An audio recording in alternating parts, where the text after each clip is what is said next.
জয়তায় জয় গৌর। পরম করুণাময় কৃপা সিন্ধু করুণা সিন্ধু ভগবান শ্রীকৃষ্ণ পরম প্রেম স্বরূপিণী শ্রীমতী রাধারানী সরকারের শ্রীচরণে শতকোটি দণ্ডবত অর্পণ করে স্তবর্পণ করে সাথে সুখদেব গোস্বামী চরণ, ব্যাসদেব এবং সুধ গোস্বামী চরণে প্রণাম নিবেদন করে উপস্থিত সমস্ত ভক্তবৃন্দের শ্রীচরণে আমার প্রণতি নিবেদন করি। পূর্বদিন আমরা শ্রবণ করেছিলাম তুঙ্গভদ্র নদীর তীরে একজন ব্রাহ্মণ ছিলেন আত্মদেব নামের। ওনার কিছুর অভাব ছিল না, শুধুমাত্র ছিল পুত্রের। উনি পুত্র চেয়ে দান দক্ষিণা করলেন, পিতৃপুরুষের উদ্দেশ্যে শ্রদ্ধাদি কর্ম করলেন, কিন্তু ওনার কিছুতেই সন্তান সন্ততি হল না।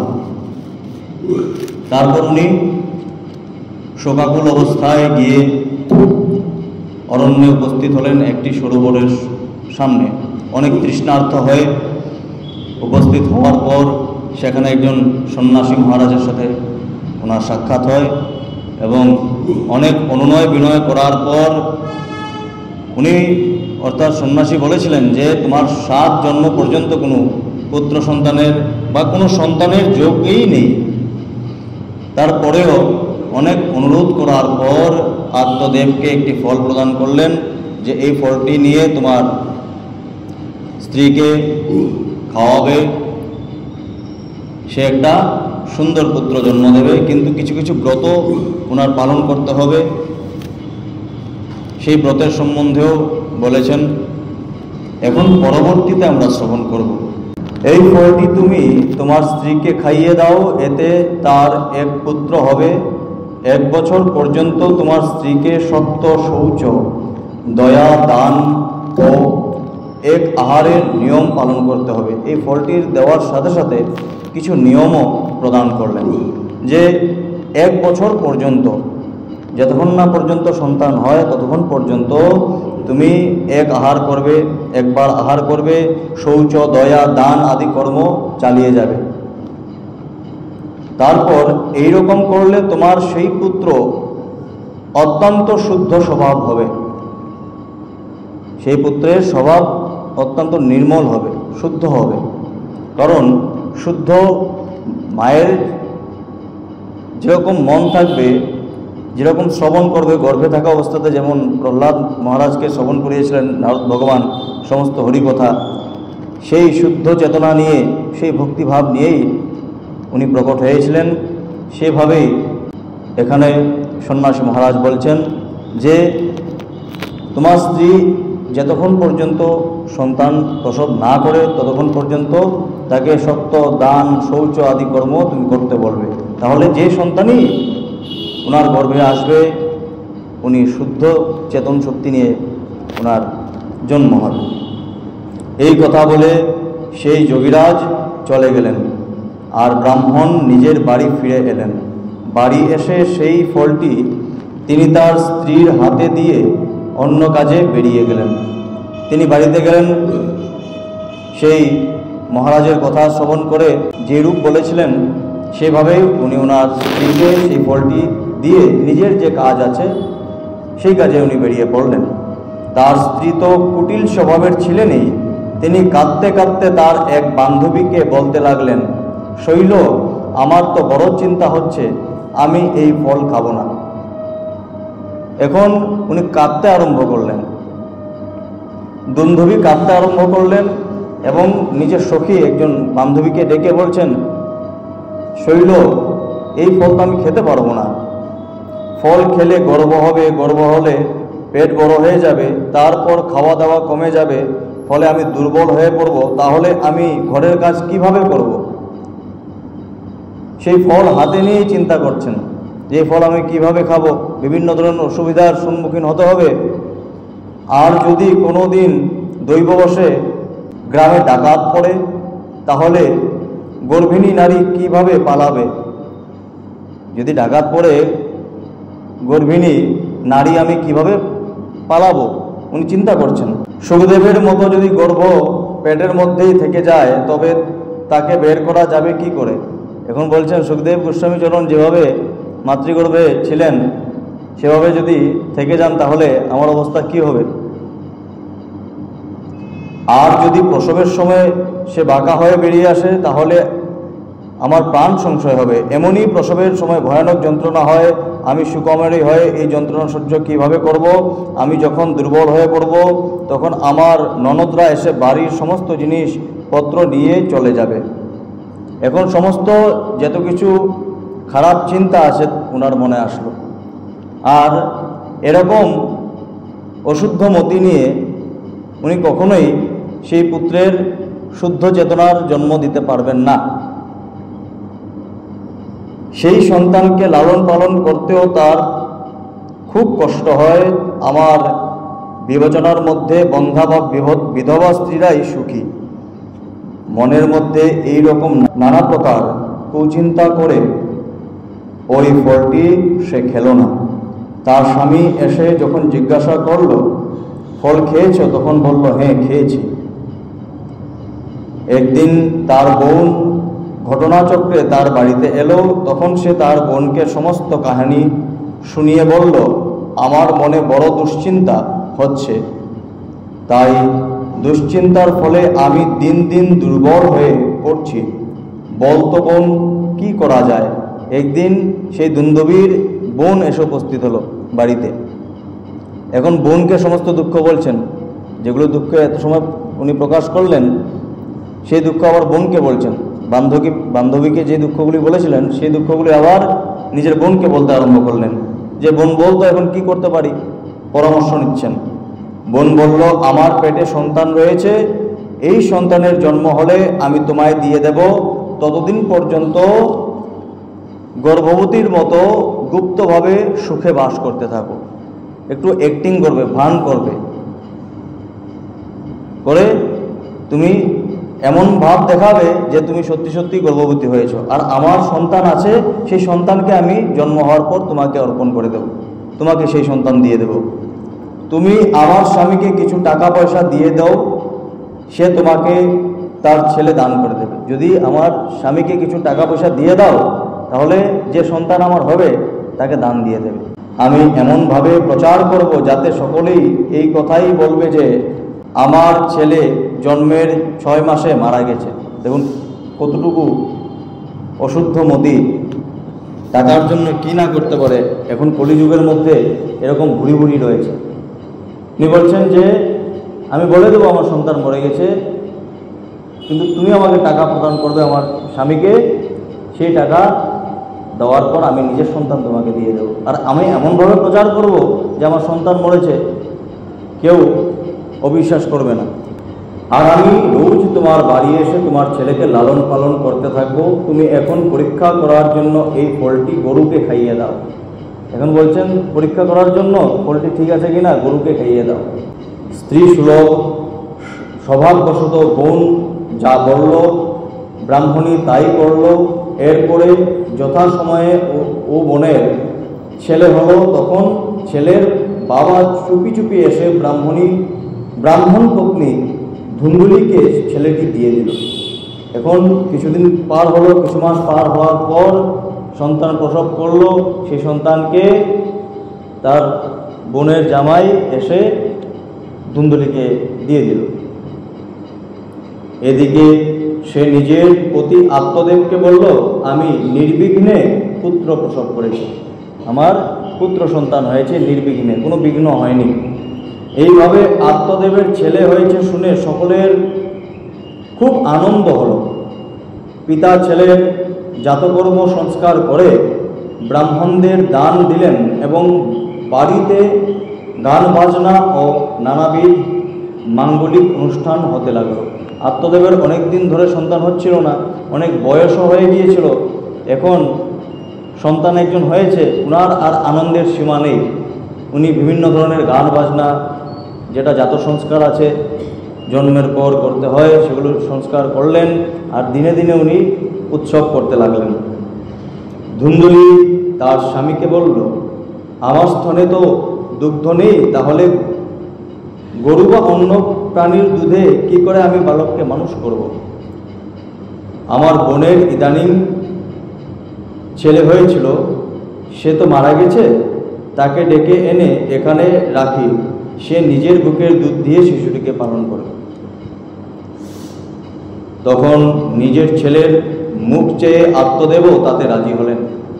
নিজের ছেলে, তখন এতদিন পরে একজন পুত্র এসেছে বাড়িতে, তাকে তো বাঁচিয়ে রাখতে হবে, তার জন্য উনি মেনে গেলেন পুত্রের দিকে চেয়ে।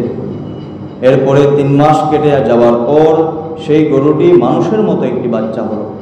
যে গরুটিকে ফল খাইয়েছিল পরীক্ষা করার জন্য, তার ঘরে এক সুন্দর মানুষের মতো বাচ্চা জন্ম হয়েছে। সেই বাচ্চাটি সর্বাঙ্গ সুন্দর, দেখতে অনেক সুন্দর, দিব্য নির্মল ও সোনার মতো কান্তিমান, স্বর্ণের মতো শরীরের রং ছিল, আর মানে জ্যোতি প্রকট হচ্ছিল, দিব্য শরীর ছিল। তাকে দেখে ব্রাহ্মণের খুব আনন্দ হলো এবং তিনি নিজেই সেই বাচ্চার সমস্ত সংস্কার করলেন। নিজের পুত্রের যেভাবে সংস্কার করলেন, সেই পুত্রেরও সংস্কার করলেন। ব্রাহ্মণ তো ভালো ছিলেন, ওনার হৃদয় পবিত্র ছিল। ধুন্দুলি ওনার স্ত্রীর হৃদয় কুটিলতা পরিপূর্ণ ছিল। ব্রাহ্মণ কি করলেন, যখন দেখলেন এরকম গোমাতার গর্ভে এক মানুষের মতো সন্তানের উৎপন্ন হয়েছে, জন্ম হয়েছে, তখন তিনি কি করলেন, নিজের ছেলের মতো তারও সংস্কার করলেন। এই খবর পেয়ে সকলের খুব আনন্দ এবং অবাক হলেন এবং তারা ওই বাচ্চাকে দেখতে আসতে লাগলো। একজন গরু গৃহে একজন মানুষের জন্ম হয়েছে, অবাক কথা, আশ্চর্যজনক কথা। সমস্ত গাঁয়ের আশেপাশের সমস্ত মানুষ এসে ওনাকে দেখতে আরম্ভ করলেন। এখনো যদি এরকম কোনো কিছু হয়, মানুষ ভিড় হয়ে যাবে দেখার জন্য। তারা নিজেদের মধ্যে বলাবলি করতে লাগলো, দেখো ভাই, আত্মদেবের কেমন সৌভাগ্যের উদয় হয়েছে, কেমন আশ্চর্য ব্যাপার, যে গরুর পেটেও এরকম দিব্যকান্তি ছেলে জন্মালো। আত্মদেবের কি ভাগ্য যে একজন নিজের তো সন্তান হয়েছে, তার সাথে গরুরও একটি সন্তান হয়েছে, গোমাতার একটি সন্তান হয়েছে, সেটাও মানুষের মতো দেখতে, তাও কি দিব্যকান্তি, আরও সুন্দর দেখতে। দৈবযোগে এই গুপ্ত রহস্যের ব্যাপার কেউই জানতে পারলেন না। দৈববশে কেউ জানতে পারলেন না কিভাবে সেই গাভীর সন্তানটি মানুষের মতো হলো। কারণ ধুন্দুলিও বলবে না, বললেই তো ফেসে যাবে, তো এই কথা গুপ্তই রয়ে গেল। ছেলেটি কান দুটি গরুর কানের মতো দেখতে হওয়াতে আত্মদেব তার নাম রাখলেন গোকর্ণ। সেই ছেলেটির সমস্ত অঙ্গ মানুষের মতো ছিল, কিন্তু কান দুটি ছিল গরুর মতো, তার জন্য ওনার পিতা আত্মদেব রাখলেন নাম গোকর্ণ। তো দুজনেই যুবক হলো, আর গোকর্ণ হয়ে উঠল প্রগাঢ় পণ্ডিত আর জ্ঞানী। কিন্তু ধুন্ধুকারী হলো একটি শয়তান, আর ধুন্ধুকারী হয়ে উঠল একজন শয়তান। কেন? কারণ তার মাতা পিতার ভাবও তো ভালো ছিল না, তার সেইভাবে উৎপন্ন হয়েছে সে, তার স্বভাবও মাতা পিতার স্বভাবের থেকে আরও বেশি খারাপ ছিল। যে স্নান শৌচাদি ব্রাহ্মণোচিত আচরণের বিন্দুমাত্র জানত না এবং খাওয়া দাওয়ার তার কোনো বাজ বিচার ছিল না। ব্রাহ্মণদের যে আচরণ, শৌচতা, আহার বিচার কোনো কিছুই তার মধ্যে ছিল না, কোনো বাজ বিচার ছিল না। খাওয়া দাওয়ার মধ্যে তার মধ্যে ক্রোধ অতিশয় তীব্র ছিল। সব রকম খারাপ খারাপ জিনিস সে সংগ্রহ করে আনত, যত কিছু খারাপ বস্তু আছে সমস্ত নিয়ে বাড়িতে আনত। মৃতদেহের স্পর্শ করা অন্ন সে অবলীলাক্রমে গ্রহণ করত। মৃত ব্যক্তিকে যে আহার দেওয়া হতো, শ্মশানে যে আহার টোহার দেওয়া হয়, সেই আহারও সে গ্রহণ করে নিত, এমন স্বভাবের ছিল। অপরের জিনিস চুরি করা এবং সকলের প্রতি দ্বেষ করা তার স্বভাব হয়ে গিয়েছিল। হিংসা করা, দ্বেষ করা তার স্বভাবের মধ্যেই ছিল। লুকিয়ে লুকিয়ে অন্যের বাড়িতে সে আগুন লাগিয়ে দিত, লুকিয়ে অন্য মানুষের বাড়িতে আগুন লাগিয়ে দিত। অন্য লোকের সন্তানদের খেলার জন্য কোলে তুলে নিয়ে তাদের কুয়ার মধ্যে ফেলে দিত। চলো খেলতে যাই বলে অন্যদের ছোট ছোট বাচ্চা দেখতো একসাথে খেলা করছে, তাদেরকে কুলে নিয়ে চলো আমরা খেলবো কি বলে কুয়ার মধ্যে নিয়ে ফেলে দিত। হিংসা তার কাছে এক মহা আনন্দের ব্যাপার হয়ে দাঁড়িয়েছিল। সর্বদাই সে অস্ত্রশস্ত্র নিয়ে ঘোরাঘুরি করত আর দিন দুঃখী অন্ধ আতুরদের অকারণে লাঞ্ছনা করত। চণ্ডালদের সাথে তার বিশেষ বন্ধুত্ব ছিল। গরিবদের দিন দুঃখীদের অনেক যন্ত্রণা দিতেন, তাদের থেকে টাকা পয়সা পর্যন্ত নিয়ে নিতেন। আর চণ্ডালদের সাথে তার বন্ধুত্ব অনেক ভালো ছিল। তাদের মতো হাতে জাল নিয়ে কুকুরের পাল সাথে করে পশু পাখি শিকার করার জন্য ঘুরে বেড়াত। হাতের মধ্যে জাল নিয়ে জাল ছুঁড়ে মারত, পশু পাখি শিকার করত। পতিতাদের কুসঙ্গে পড়ে সে তার সমস্ত পৈতৃক সম্পত্তি উড়িয়ে দিল। যেত পৈতৃক সম্পত্তি বাকি ছিল, প্রথমে তো ওনার পিতা অর্ধেক সম্পত্তি পুত্র সন্তান লাভের জন্য দানই করে দিয়েছিল, এখন বাকি যেটুকু বেঁচে ছিল তা সেই উড়িয়ে দিল পতিতাদের উপর। একদিন বাবা মাকে মারধর করে বাড়ির সমস্ত বাসন কোসন নিয়ে চলে গেল। মা বাবাকে মারধর করে সমস্ত বাসন টাসন নিয়ে ঘর থেকে বেরিয়ে গেল। এইভাবে যখন ধন সম্পত্তি নষ্ট হয়ে গেল তখন তার কৃপণ পিতা উচ্চস্বরে কেঁদে কেঁদে বলতে লাগলেন, এর থেকে তো ওর মায়ের গন্ধা থাকাই ভালো ছিল। এখন বুঝতে পারছেন যে সন্ন্যাসী সেন বলে গিয়েছিলেন যে তোমার 7 জন্ম পর্যন্ত তোমার পুত্র সন্তান নেই। আর চিত্রকূটেও এরকমই পুত্র সন্তানের জন্য কষ্ট করেছিলেন। তারপর ওনার আবার বৃদ্ধাশ্রম রূপে জন্মগ্রহণ হয়েছিল। এরকম বিভিন্ন ধরনের কষ্ট উনি ভোগ করেছিলেন। ওনার কথাও বললেন, বলার পরেও উনি মানলেন না। তিনি বললেন যে আমি কোনো কথাই মানতে চাই না, পুত্র সন্তান ছাড়া আমার জীবন বৃথা। কুপুত্র তো কেবল দুঃখেরই কারণ হয়। উনি এখন বলছেন যে কুপুত্র দুঃখেরই কারণ হয়। আমি এখন কোথায় থাকব, কোথায় যাব, আমার এই সংকট কে আমাকে উদ্ধার করবে? হায়, আমার তো এমনই বিপদ হয়েছে যে আমাকে হয়তো একদিন এর জন্যই প্রাণ ত্যাগ করতে হবে।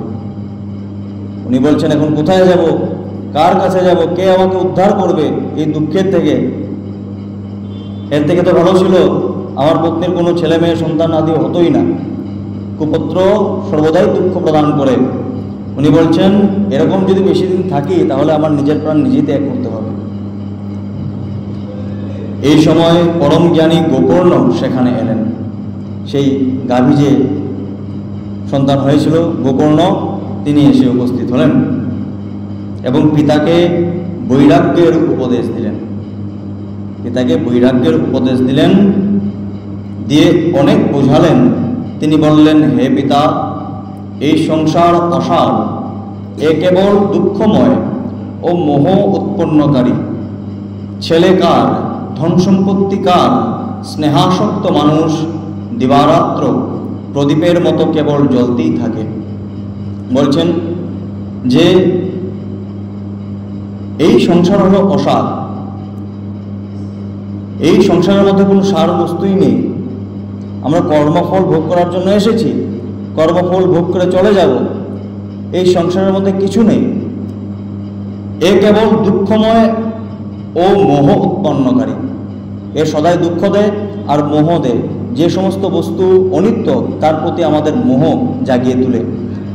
আর মোহ যখন আমাদের গাঢ় হয়ে যায় আর সেই বস্তু আমাদের থেকে চলে যায়, তখন আমাদের মধ্যে দুঃখ উৎপন্ন হয়। এই সংসার বারবার এই দুঃখ আমাদেরকে প্রদান করে। আর স্নেহাসক্ত জীব, যার সমস্ত মায়া বস্তুর প্রতি যার স্নেহ, সে সর্বদা দুঃখ পায়।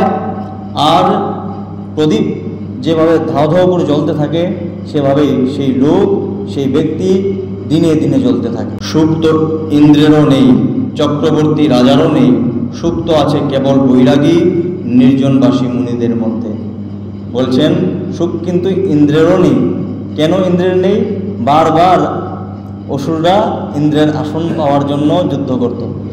ইন্দ্র কিন্তু ভালো করে আসনে বসতেও পারত না। কিছুদিন পর পরেই অসুরদের আক্রমণ হতো আর ইন্দ্রের সেই স্বর্গ পরিত্যাগ করে বারবার পালাতে হতো। ইন্দ্রের সুখ নেই, সর্বদাই ইন্দ্রের আসন চলে যেত। উনি বলছেন সুখ তো ইন্দ্রেরও নেই, চক্রবর্তী রাজারও নেই। চক্রবর্তী রাজা, ওনাদের কিছুদিন পর পর যুদ্ধ করতে হয়, সর্বদাই মনে ভয় থাকে কোনো অন্য দেশের রাজার নিকে আক্রমণ করে, তাদের মনের মধ্যে সর্বদাই ভয় থাকে। তো রাজাদেরও সুখ নেই, সুখ একমাত্র আছে বৈরাগীদের, যারা এই সংসারের আসল তত্ত্ব জানতে পেরেছেন যে এই সংসার অসার, এর মধ্যে শুধুমাত্র দুঃখ আছে। এ আমার ছেলে, এই অজ্ঞান ত্যাগ করুন। আপনি যেন ভাবছেন এটা আমার ছেলে, এই যে অজ্ঞান আছে তা ত্যাগ করুন। মোহ থেকে নরক প্রাপ্তি হয়। যদি কোনো বস্তুত প্রতি আমাদের মোহ থেকে যায় তাহলে সেটা আমাদের নরক প্রাপ্তি ঘটায়। নরক শব্দের অর্থ হলো, নর মানে হলো মানুষ, অপ মানে হলো দুঃখ, মানুষের দুঃখের কারণ হয়। এই যে আমরা সংসারে আছি, নরকের থেকে কম না, বিভিন্ন ধরনের জ্বালা যন্ত্রণা ভোগ করতে হচ্ছে। এই শরীর তো একদিন নষ্ট হবেই, তাই সব কিছু ছেড়ে বনে গিয়ে থাকুন। বলছেন এই শরীর তো একদিন নষ্ট হয়ে যাবে, আপনি সমস্ত মোহ ত্যাগ করে বনে গিয়ে থাকুন। গোকর্ণের কথা শুনে আত্মদেব বনে যাওয়ার জন্য তৈরি হলেন এবং তাকে বললেন, বাছা, বনে গিয়ে আমার কি করা উচিত? বিস্তারিতভাবে আমাকে সে কথা বলো। আমি অত্যন্ত মূর্খ, আজ পর্যন্ত কর্মবশত স্নেহপাশে বদ্ধ হয়ে পঙ্গুর মতো এই সংসাররূপী অন্ধকূপেই পড়ে রয়েছি। তুমি বড়ই দয়ালু, এখান থেকে আমাকে উদ্ধার করো। দেখুন, প্রথমে আমরা শ্রবণ করেছিলাম যে আত্মদেব ছিলেন দ্বিতীয় সূর্যের মতো তেজবান। ওনার শাস্ত্রজ্ঞান অনেক বেশি ছিল, কিন্তু শাস্ত্রজ্ঞান যেতই থাকুক, যদি হরিভক্তি মনের মধ্যে না থাকে তাহলে সমস্ত শাস্ত্রজ্ঞান বৃথা। সেই কথার মধ্যে আদিগুরু শঙ্করাচার্য বলছেন, ভজ গোবিন্দম ভজ গোবিন্দম গোবিন্দম ভজ মূঢ়মতে। উনি কাশীতে গিয়ে দেখছেন সমস্ত পণ্ডিতগণ শুধুমাত্র বেদাদি অধ্যয়ন করছেন আর বিভিন্ন শ্লোক করছেন, শ্লোক শিখছেন। এরকম করতে করতে বৃদ্ধ হচ্ছেন, মরেও যাচ্ছেন, আর গোবিন্দ ভজন করছেন না। বলছেন, হে মূঢ়মতিগণ, মূঢ় শব্দের অর্থ দুটিও বোঝায়, একটা অজ্ঞ, একটা মূর্খ। এখানে মূর্খ ধরা যায় যে ব্যক্তি অধিক জ্ঞান আয়ত্ত করার পরেও হরিকে নিজের হৃদয়ে ধারণ করতে পারেননি, অনেক জ্ঞান থাকার পরেও তিনি মূর্খ। বলছেন, ভজ গোবিন্দ ভজ গোবিন্দম গোবিন্দম ভজ মূঢ়মতে। তোমরা গোবিন্দ ভজন করো, গোবিন্দ ভজন ছাড়া আমাদের উদ্ধার হবে না। যেই বেদাদিক জ্ঞানের, সমস্ত জ্ঞানের উৎপন্ন হয়েছে শ্রীহরির থেকে, সেই বেদের জ্ঞান নিয়ে বা সমস্ত শাস্ত্রের জ্ঞান নিয়ে হরির কাছে গিয়ে আমরা কি প্রদর্শন করব? একমাত্র অনন্য ভক্তি, প্রেম, বৈরাগ্য সঙ্গে যাবে, আর কিছুই যাবে না। সমস্ত জ্ঞান এখানেই পড়ে থাকবে। গোকর্ণ বললেন, হে পিতা, এই দেহ হাড় মাংস আর রক্তের পিণ্ড, এর প্রতি অহং বুদ্ধি আপনি ত্যাগ করুন এবং স্ত্রী পুত্রের ওপর কখনো মমতা করবেন না। এই শরীর যে আছে তা নশ্বর শরীর, একদিন নষ্ট হয়ে যাবে। এই শরীর নিয়ে মোহ কেন করবেন? আমাদের সবার মৃত্যু হবে। আজকে যারা যারা ধুরন্ধর ব্যক্তি ছিলেন, অনেক শক্তিশালী রাজাগণ ছিলেন, সবারই মৃত্যু হয়েছে। অবতার যারা গ্রহণ করেছেন তারাও নিজের দেহ ত্যাগ করে এখান থেকে চলে গিয়েছেন। এই মৃত্যুময় সংসারে সকলেরই মৃত্যু হবে, তার জন্য এই শরীর নিয়ে মোহ করা উচিত নয়।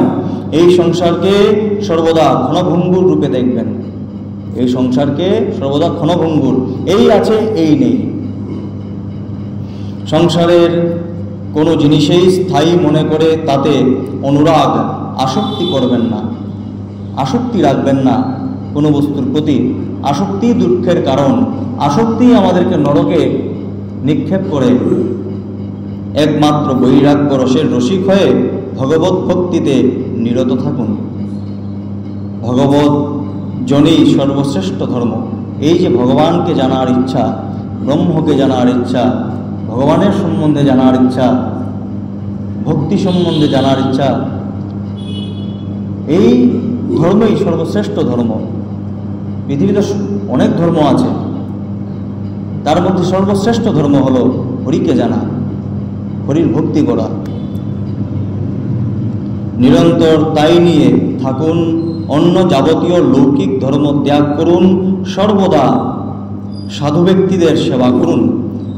কোনো রকম ভোগ বাসনার পাশে বন্ধ হবেন না এবং যত তাড়াতাড়ি সম্ভব অপরের দোষগুণ বিচার করা ত্যাগ করে একমাত্র ভগবত সেবা এবং ভাগবতী কথার রসই পান করতে থাকুন।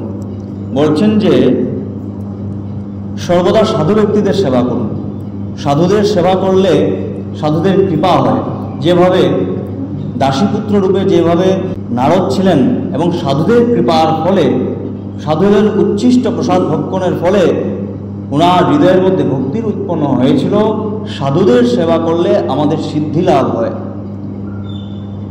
তার জন্য বলছেন যে সাধু সেবা করো, আর যত তাড়াতাড়ি সম্ভব অপরের চিন্তা, অপরের বিষয়ে দোষগুণ বিচার ত্যাগ করো। আমরা সবার দোষগুণ বিচার করতে পারি, কিন্তু নিজের দোষগুণ কিন্তু বিচার করতে পারি না। তো এখানে সন্ত কবির একটি সুন্দর কথা বলছেন, বুড়া जो देखन में जला बुरा ना मिला कोई, जब झाका दिल अपना हमसे बुरा ना कोई। আমি সবখানেই খারাপ মানুষ খুঁজতে গেলাম, কিন্তু খারাপ মানুষ পেলাম না। যখন দেখলাম নিজের হৃদয়ের মধ্যে আমার থেকে খারাপ আর কেউ নেই, যখন আমার থেকে খারাপ কেউ নেই, এটা আমাদের মনের মধ্যে আসবে। আমার মধ্যে কি খারাপ আছে, অন্যদের মধ্যে কি খারাপ আছে আমার দেখার দরকার নেই। আমার মধ্যে কি খারাপ আছে যার দ্বারা আমি ঈশ্বর ভক্তিতে আমি পিছিয়ে রয়েছি, ঈশ্বর ভক্তি আমার মনে আসছে না, সেই খারাপ বস্তুগুলো আমি দূর করব, সেই খারাপ বুদ্ধিগুলি আমি দূর করব। এই চিন্তা আমাদের মনে আনতে হবে। পুত্রের এই উপদেশ প্রভাবিত হয়ে আত্মদেব গৃহত্যাগ করলেন এবং বনে গমন করলেন। যদিও তার বয়স তখন 60 বছর অতিক্রান্ত হয়েছিল, তবুও বুদ্ধির প্রখরতা পুরোপুরি ছিল। আত্মদেবের বয়স 60 বছর পার হয়ে গিয়েছিল, তবুও ওনার বুদ্ধি সম্পূর্ণরূপে ওনার জাগরিত ছিল, ওনার বুদ্ধি ছিল। বনে গিয়ে দিনরাত ভগবানের সেবা পূজা করে আর নিয়মিত ভাগবতের দশম স্কন্ধ পাঠ করে তিনি ভগবান শ্রীকৃষ্ণকে লাভ করলেন। দশম স্কন্ধের ভগবানের লীলা পাঠ করলেন, এই লীলার দ্বারা উনি নিত্য লীলায় প্রবেশ করলেন। দেখুন আমাদের সর্বশ্রেষ্ঠ ধর্ম কি? সর্বশাস্ত্রেই বলেছেন যে সবচেয়ে বড় যে প্রশ্ন আছে যা গুরুদেবকে করতে হয় তা হলো ব্রহ্ম জিজ্ঞাসা, ঈশ্বর সম্বন্ধে জিজ্ঞাসা, যে ব্রহ্মকে কিভাবে জানা যায়, ঈশ্বরকে কিভাবে জানা যায়, ও ঈশ্বরকে কিভাবে প্রাপ্ত করতে পারবো, কিভাবে ওনাকে প্রসন্ন করতে পারবো, কিভাবে ওনার কৃপা প্রাপ্ত করতে পারবো। এই প্রশ্নগুলো সর্বশ্রেষ্ঠ প্রশ্ন। এর থেকে বড় আর প্রশ্ন কোনো হতেই পারে না। যে জীবের জন্মই হয়েছে ভগবান শ্রীকৃষ্ণের পরম পদ প্রাপ্তির জন্য। আমরা কৃষ্ণের নিত্য দাস, আমরা ভুলে গেছি মায়ার চপলে পড়ে, কিন্তু আমাদের নিত্যই নিজেকে বুঝাতে হবে, বলতে হবে, নিজেকে বুঝাতে হবে যে আমরা কৃষ্ণের দাস, আমরা এখানে এসেছি কৃষ্ণের সেবা করার জন্য। ভগবান শ্রীকৃষ্ণের সেবা করব আমরা, আর গোবিন্দ ছাড়া কোনো কথা আমরা শ্রবণ করব না। অন্য কথা বলো না সখী, বলো না কৃষ্ণ কথা। যদি কেউ অন্যের নিন্দা করতে আসছে, ওনাকে বলতে হয় সখী অন্য কথা বলবে না, যদি কৃষ্ণ কথা দু চারটে বলতে পারো তাহলে বলবে, অন্যের কোনো সমালোচনা করবে না। তো এই যে নিজেকে জানা, এখন রথের উৎসব চলছে, তো গুরুদেব বললেন একটু রথের কথাও বলবে।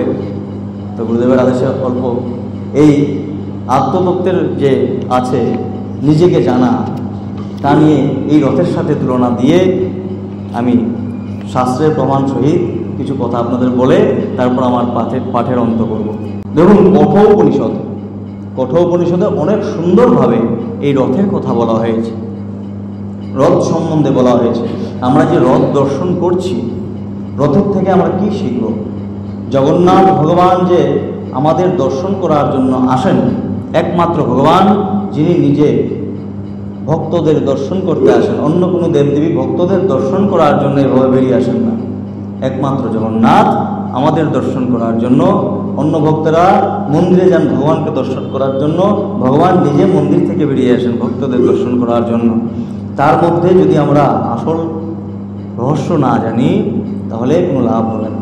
দেখুন, কঠোর উপনিষদে অনেক সুন্দর একটি কথা বলা হয়েছে। রথ কি? আত্মানং রথিনং বিদ্ধি। এই যে আত্মা আছে, সবার মধ্যেই আত্মা আছে, তার জন্য আমরা এখানে বসে রয়েছি, আমরা জীবিত আছি। বলছেন আত্মানং রথিনং বিদ্ধি, এই আত্মা যে আছেন উনি রথী। রথী মানে রথের মালিক। শরীরং রথময়ী বচ, বলছেন এই যে শরীর আছে আমাদের, পঞ্চভৌতিক শরীর, সেটা রথ। দেখুন এখানে আত্মানং রথিনং বিদ্ধি মানে হলো আত্মা হলো রথের মালিক, রথী। যার জ্ঞান আছে, জ্ঞানের মালিককে বলা হয় জ্ঞানী। যার ধন আছে, ধনী। যার যে দান করতে পারেন, যিনি দানের মালিক, ওনাকে বলা হয় দানী। এভাবে যিনি রথের মালিক ওনাকে বলা হয় রথী। সেভাবেই আত্মা হলো রথী, রথের মালিক। আর রথ হলো আমাদের এই পঞ্চভৌতিক শরীর। কি বলছেন? শরীরম রথমেয় বচ, এই শরীর হলো রথ। বুদ্ধিং তু সারথিং বিদ্ধি, আমাদের যে বুদ্ধি আছে তা হলো সারথী, যিনি রথকে চলান। দেখুন আমাদের যত কিছুই আমরা কাজ করছি তা বুদ্ধির দ্বারা করছি, আমাদের নিজস্ব বুদ্ধির দ্বারা আমরা এই কাজ করছি। মনঃপ্রগ্রহমেব চ, মন হলো প্রগ্রহ। প্রগ্রহ মানে লাগাম, রশি, যার দ্বারা ঘোড়াকে নিয়ন্ত্রণ করা হয়। দেখবেন রথের মধ্যে ঘোড়া থাকে। আজকে ভগবান শ্রীকৃষ্ণের যে এই অর্জুনকে নিয়ে যে রথ চালিয়েছিলেন তার মধ্যে ঘোড়া ছিল, আর জগন্নাথ দেবের রথের মধ্যেও ঘোড়া থাকে। তো ঘোড়ার মধ্যে যে লাগাম থাকে সেটা হলো মন, যার দ্বারা ঘোড়াগুলোকে নিয়ন্ত্রণ করা যায়। আর ঘোড়াগুলো কি? ঘোড়াগুলো হলো ইন্দ্রিয়। মনকে যদি আমরা সংযত করতে পারি, ইন্দ্রিয়কেও আমরা নিজের আয়ত্তে আনতে পারব। কি বলছেন? মন প্রগ্রহমেব চ, এই মন হলো লাগাম, প্রগ্রহ রশি, যার দ্বারা ঘোড়াগুলোকে নিয়ন্ত্রণ করা যায়। সেই ঘোড়াগুলো হলো ইন্দ্রিয়। এই ইন্দ্রিয়কে দমন করতে পারবো যদি মনকে আমরা নিয়ন্ত্রণ করতে পারি। আর এই যে দেহ আছে, আমাদের সকলেরই তো দেহ আছে, সেই দেহ হলো রথ। এই রথের মধ্যে আমরা বিভিন্ন ধরনের কাজ করছি, কিন্তু আসল কাজ কি? সেই রথের মধ্যে যে গর্ভগৃহে অর্থাৎ হৃদয়ে যে গোবিন্দ বসে আছেন উনাকে জানা। কি বলছেন? দেখুন একটা অনেক সুন্দর শ্লোক আছে, হয়তো শুনেছেন। দোলে চ দোল গোবিন্দ, চাপে চ মধুসূদন, রথে চ বামনং দৃষ্টবা পুনর্জন্ম ন বিদ্যতে। এই রথের মধ্যে যে বামনদেব থাকেন, উনাকে যদি কেউ দর্শন করতে পারেন উনার আর পুনর্জন্ম হবে না। সেই রথের মধ্যে বা এই রথের মধ্যে, সেই রথ থেকে এই রথের মধ্যে সর্বশ্রেষ্ঠ। অনেক মনোযোগ দিয়ে শ্রবণ করবেন। সেই রথে আমরা দর্শন করছি, কিন্তু এই রথে কিন্তু কেউ দর্শন করতে পারছি না। এই রথে দর্শন করার চেষ্টা করলে, এই রথের মধ্যে যদি আমরা জগন্নাথকে দর্শন করি, জগন্নাথ মানে কি? যিনি সমস্ত ভূতের মধ্যে আত্মারূপে বিরাজমান হয়ে আছেন। আমাদের সকলের নাথ সেই জগন্নাথ, আমাদের সকলের নাথ। উনার অংশই সারাংশ, বিভিন্ন অংশ আমাদের সমস্ত সংসারের মধ্যে ব্যাপিত হয়ে রয়েছে। সেই জগন্নাথ আমাদের হৃদয়ের মধ্যেও আছেন। সেই গর্ভগৃহে আমাদের এই রথ, আর রথের যে গর্ভগৃহ আছে এর মধ্যে যদি আমরা গোবিন্দকে স্থাপন করতে পারি তাহলে পুনর্জন্ম ন বিদ্যতে, তাহলে পুনর্জন্ম হবে। শ্রীহরি শরণম, শ্রীহরিকে হৃদয়ে স্মরণ করতে হবে, চিন্তা করতে হবে। শ্রীহরিকে জানতে পারলে এই রথ যে আমরা ধারণ করেছি, এই রথের ধারণ করা আমাদের সার্থক হবে। ভগবান যে আমাদের রথ ধারণ করেছেন সেটা আমাদের সার্থক করতে পারবো। কিভাবে? মন বুদ্ধি নির্মল হবে। ঈশ্বরকে চিন্তা করতে করতে, ঈশ্বরের নাম নিতে নিতে আমাদের বুদ্ধি শুদ্ধ হবে, আমাদের চিন্তা শক্তি শুদ্ধ হবে। তারপর আমাদের মনে প্রশ্ন আসতে হবে। আমরা গুরুদেবের কাছে যাই, গিয়ে কিন্তু প্রশ্ন করি না। প্রশ্ন কি করি? যেগুলো অন্য প্রশ্ন আছে প্রশ্ন করে চলে আসে। কিন্তু গীতাতে বলা হয়েছে, শ্রীমদ্ ভগবত গীতাতে ভগবান বলছেন যে পরিপ্রশ্নেন সেবয়া, প্রশ্নের দ্বারাও সেবা হয়। গুরুদেবকে যদি কোনো শিষ্য, সদ্গুরুদেবকে যদি কোনো শিষ্য জিজ্ঞাসা করেন, হে গুরুদেব, আমি ভগবান প্রাপ্ত করতে চাই, আমি ব্রহ্মকে জানতে চাই, আমি মুক্তি প্রাপ্তি লাভ করতে চাই, গুরুদেব অতি প্রসন্ন হবেন। বুঝতে হবে উনি অর্ধেক সিদ্ধতা সেখান থেকেই অর্জন করে নেবেন। গুরুদেব এত প্রসন্ন হবেন এই প্রশ্ন করার পর, যদি সদ্গুরুদেব হন, এত প্রসন্ন হবেন যে এই যে প্রসন্নতা, তার দ্বারা আপনার আধা ফল প্রাপ্তি করে নেবেন। কিন্তু আমরা প্রশ্ন করি না। এই প্রশ্নের দ্বারা গুরুদেবের সেবা করতে হবে, নিজেকে জানার চেষ্টা করতে হবে। পরবর্তীতে আত্মদেব কি করলেন, ধুন্ধুকারী কি করলো, তা পরবর্তী আমরা শ্রবণ করব। আজকের জন্য পাঠের বিশ্রাম। শ্রীমদ্ ভাগবত প্রেমানন্দে নিতাই গৌর হরি হরি বল বল, হরি মধুর প্রেম ধ্বনি কহ।